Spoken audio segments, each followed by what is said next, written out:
Welcome to CITAM Church Online. We continue to receive 2023 with a sense of anticipation, open to the new things that God has in store in this new season. And my challenge to you today is to embrace the new.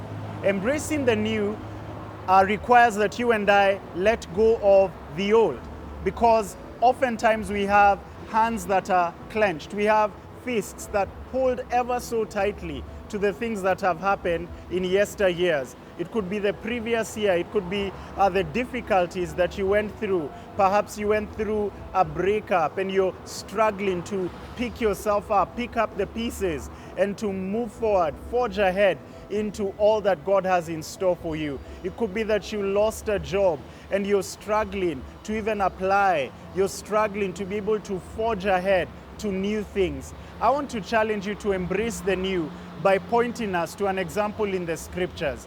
This is a person who had every reason to cling to the past. He went through traumatic incidences. And I'm not saying that in the pop culture kind of way where sometimes we misuse or abuse the word trauma. No, he went through, you'd call it post-traumatic stress. Like he was sold as a slave. Prior to that, his own brothers, his own flesh and blood, cast him into a pit. And then they went to their father and they made this tale about how their brother Joseph had been mauled by wild animals. And they took his robe and they dipped it in blood. Then Joseph lands in Egypt, and there he is, 12 years a slave.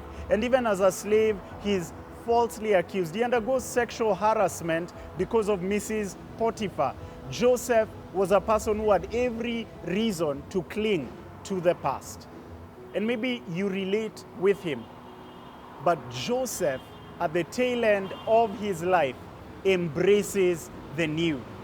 Listen to what is recorded for us at the tail end of the book of Genesis. Genesis chapter 41, and we read verse 10.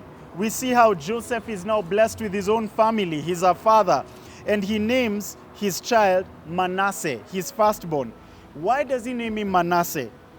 Because God has made me forget all my sufferings and all my father's family. If you and I will be able to embrace the new things that God has in store for us, we have to let go, especially of some of those really painful things. And I want to challenge you to start off the new year by letting go of those things and embracing the new. And remembering that God is able to bring us to a point of forgetting those horrid, painful, traumatic events and usher us into a new season of joy, of gladness, of anticipation, just like a baby brings forth. So I'm praying for you to embrace the new that God has in store for you. Thanks for watching CITAM Church Online. Looking forward to hear your comments as we embrace all that God has in store for us. Amen.